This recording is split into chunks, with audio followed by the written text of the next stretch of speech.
Hello, warahmatullahi wabarakatuh, and hi everyone.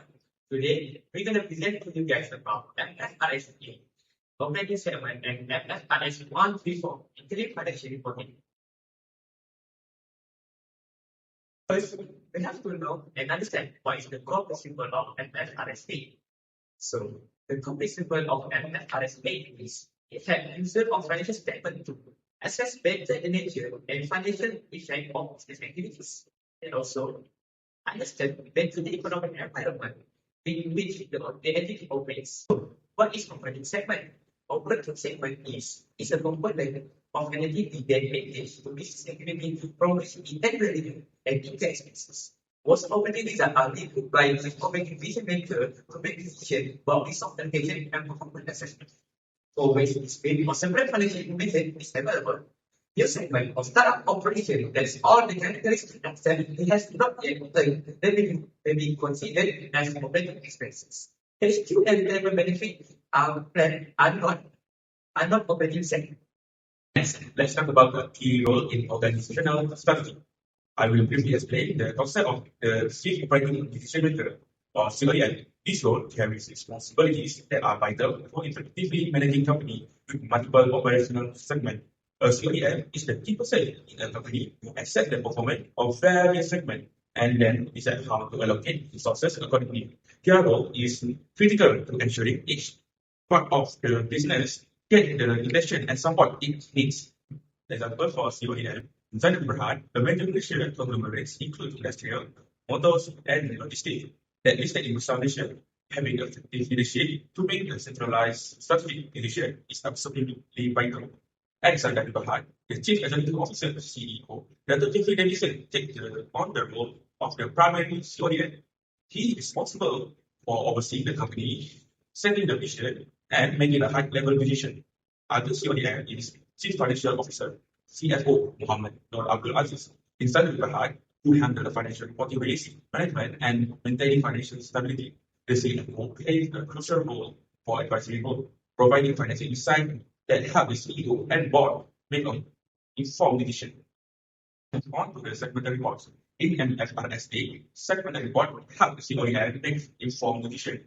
There are two types of segmental reports. First, business segment, such as industrials, motors, healthcare, and logistics. These are represent different product or service lines. Second, geographical segment, which show how the company perform in the different regions, such as Malaysia, China, USA, and Europe. Each of these segments face a unique risk and opportunity, and reporting them separately to ensure better strategic decision. For example, in the line of MFRS 8, Standard Berhad present its financial result by the business segment, reflecting the different operations within the group. For example, for financial year 2024, company report performance under four main segments, that is, industrial, motor, UMW, corporate, and others. The total segment result is RN 2,758 million. Each of the segment represents its three business activity with varying risk and return. This segmentation allows the of the financial statement to assess how different part of the business contribute to the overall financial performance. Standard Berhad also reports performance by geographical segment in accordance with MFRS 8, as you can see, or as you can visualize at the first of the for 2024. The divisions achieved revenue with a notable contribution from China, Malaysia, Australia, and other regions. This regional disclosure highlights the economic environment in which the group operates and allow the stakeholder to assess region-specific performance. Lastly, there are two key benefits of segmental reporting to financial investors. The first key benefit of segmental reporting is that it improves transparency and support decision making. By breaking down financial performance by segment, users can see which part of the business are making revenue and profit. For example, based on Standard 2024 segmental report, it shows that revenue in industrial division of Standard B it is 20,456 billion ringgit, while their profit before interest and tax is 1,467 billion ringgit. Other than that, Then it showed that revenue from the motor division is 37,188 million, and their profit for interest and tax is 584 million. Although the motor division earned the highest revenue, its profit was much lower than the industrial division. This shows that the industrial division is more efficient and profitable. Such information helps investors and management make a strategic decision on where to allocate the resources. Next, the second benefit is the benefits of someone information. Secondary knowledge user to assess which division are more exposed to the risk, whether due to industrial or geographical challenges. If such the case, the modern division is implemented difficulties in China, which affected its profitability. On the other hand, the industrial division has performed strongly due to its operation in Australasia and successful acquisition. This helps users not just to understand not just about the number, but the content behind it. Now, I would like to explain to you guys about MFRS 124. MFRS 124 is interim financial reporting and is the accounting standard that prescribes how companies should prepare and present their interim financial report, which is its cover period shorter than a full year, which is quarterly or semi-annually. This standard is important because it ensures stakeholders receive up-to-date financial information between annual reports. It also helping investors and other users make informed decisions. Interim reports are also highlight key changes since the last annual report, such as new risk, business development, or shift in financial performance.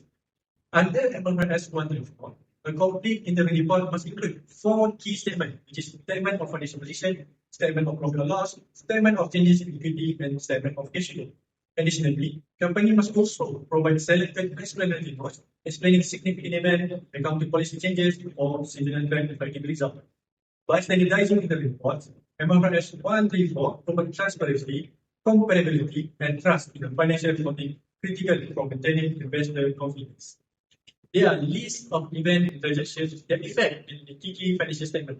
I will take Sandabi for example. In 2023, company recorded a 98 million impairment loss on mining asset in Australia. This write-down was necessary because weaker performance in the mining sector reduced the expected future cash flow from the asset.